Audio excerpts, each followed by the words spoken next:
Very good morning, everyone. It gives me great pleasure to welcome the entire team of Posh at Work and all our participants to this webinar on behalf of SoLegal.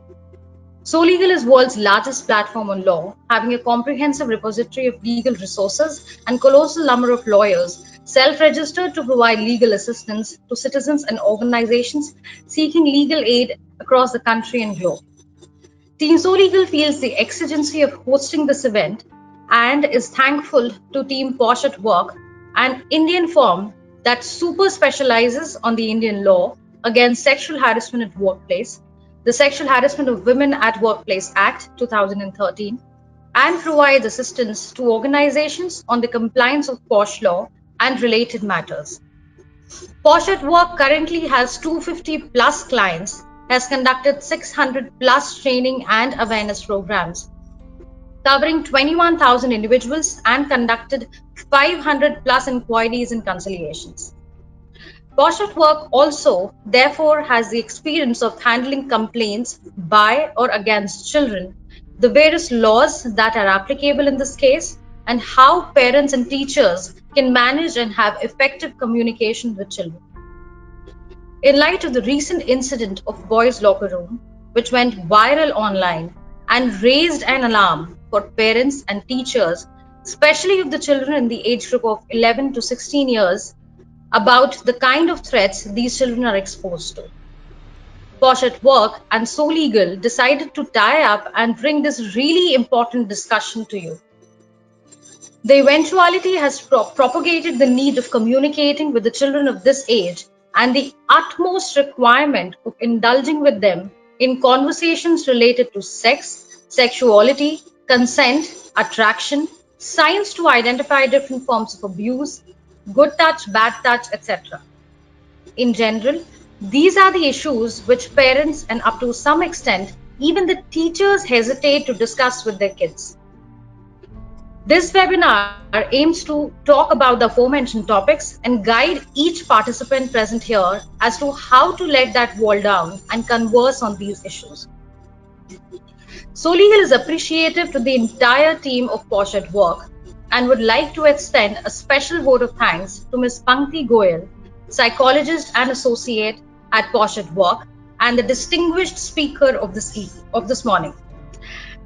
She's a trained counseling psychologist holding an MA in Applied Psychology with specialization in counseling from Tata Institute of Special Sciences, Mumbai.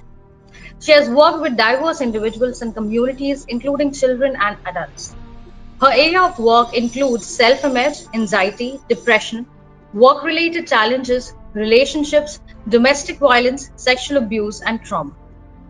She has conducted 50 plus employee awareness sessions, 25 plus internal committee trainings, 25 plus trainings for the role of managers, and 25 plus trainings for management and leadership. Once again, I, on behalf of entire Team SoLegal, welcome the team of Posh at Work and all our participants to this webinar. After the completion of the webinar, Ms. Pankti will open the platform for questions, wherein the participants will be required to put in their questions in the chat window instead of asking the questions directly.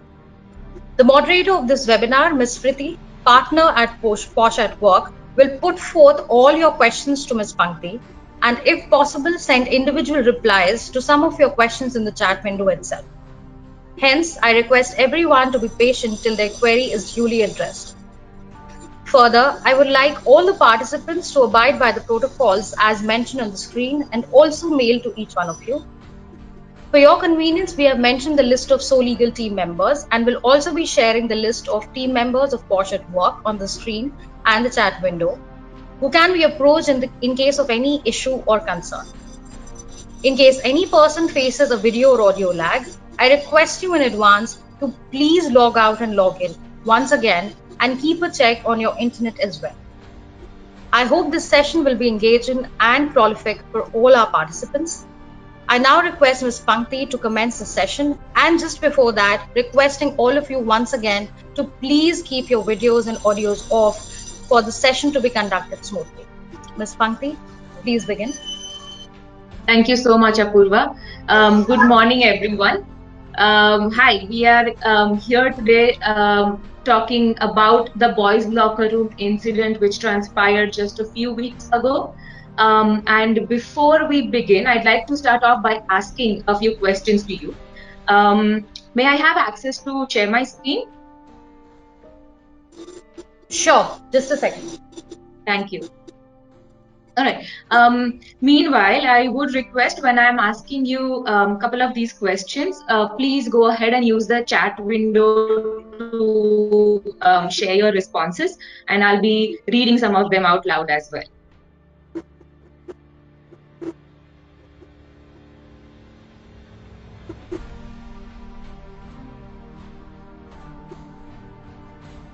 Okay. I think while we wait, while I'm able to share my screen, and there it is. Yeah, you're granted the access. Thank you so much. I hope you're all able to see my screen. Yes, we can. Okay. Great. All right. So my first question to you is, do you know how to recognize signs of different kinds of abuse in children, including emotional, physical, or sexual? And I'm going to just open the chat window here and go ahead and read some of the responses.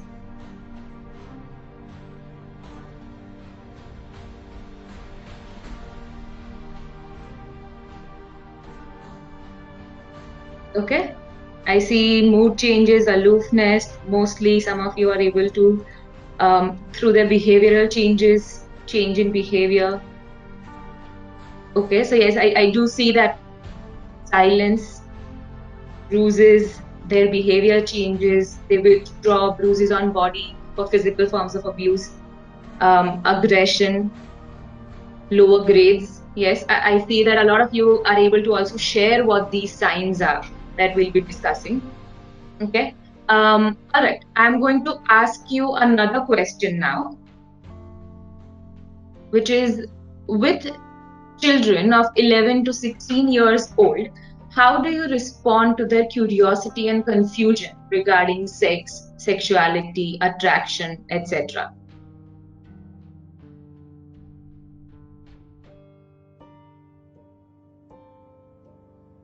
Having an open conversation by talking, candid but keep the vocabulary simple, be open to them, act as a friend. Most of us don't approach us on that. Clarity, trusting them, becoming a friend, not being judgmental, making them aware about it in simple language, one-to-one interaction. All right, okay.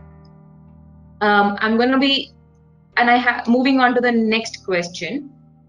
Have you given the vocabulary to children on how they can communicate to you about sex, sexuality, attraction, the organs involved? Yes, yes, yes, yes, no, yes, no, yes, yes, no, no, yes, not as such, yes. All right. And my last question to you is, are you aware of the policies and laws related to communication on online platforms when it comes to child protection? Not yet, no, somewhat, few of them, most of them, no, some bit to some extent, not all. Okay, all right. So I want to share with you that we had also conducted a poll on LinkedIn about the same question. And the responses that we got were quite similar to what I'm hearing in the chat right now. Um, for most of them, 64% of them said that yes, they were able to recognize signs of abuse in children, whereas the remaining were not quite sure of it. We also saw that, as you all of you had mentioned, that you want to have conversations with your children if there is any curiosity and confusion, and that's exactly what we saw on the LinkedIn poll as well. That 85% of them said that they would want to discuss with them, whereas the remaining 15% mentioned that either they don't reach out to them or they would learn from others, right?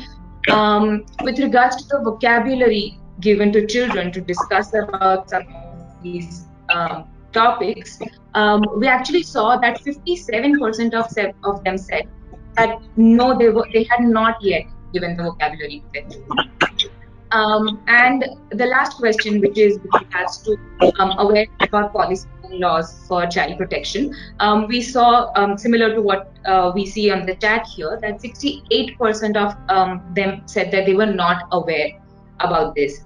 And this, um, does show me that there is a lot of willingness, there is initiative to want to have these conversations.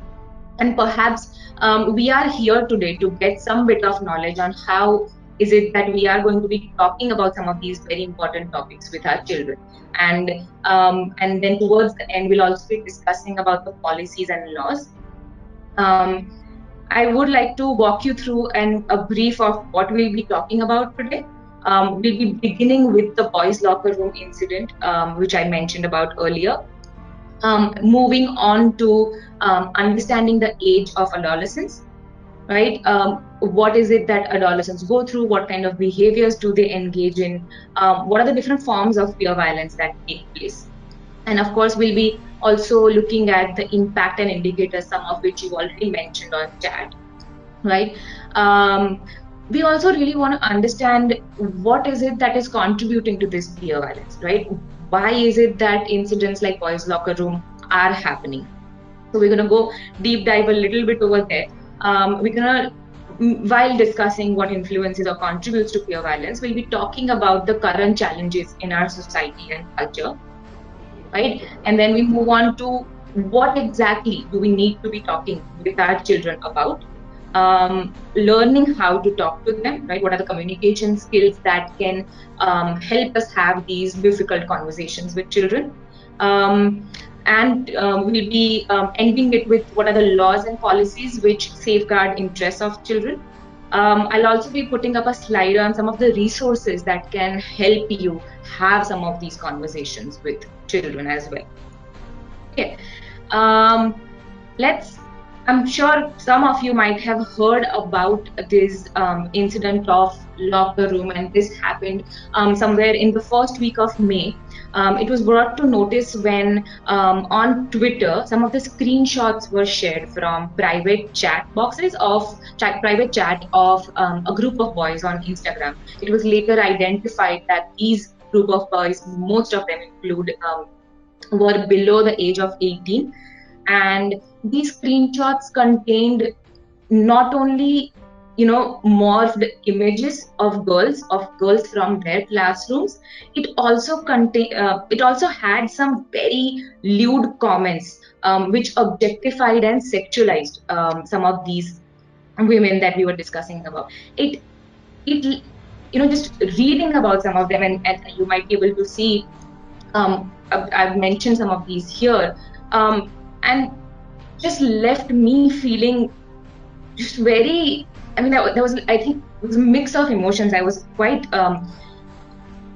disturbed, and also quite worried as to what are the kind of conversations these teenagers are having, and so apart from what you read on the screen, there were also comments like, जब मैं ninth में था तब मैं इसके साथ hookup करता था, अब मेरे को daily वो nudes भेजती है, and I'm gonna fuck every single one जिसने story डाली है. There were a lot of threats as well once this Instagram screenshot was put up online, and this was also this kind of conversations were quite similar to the incident that happened in December 2019 in one of the posh schools in Mumbai, where they had suspended about 8 boys who were aged 13 and 14 for making, again, violent and sexually explicit remarks about their female classmates. And this particular transcript actually ran over 100 pages, and it revealed that boys were not only shaming girls, but they also used words like gangbang, like rape. Homosexuality was ridiculed. They were making fun of gays and lesbians. And throughout the chat.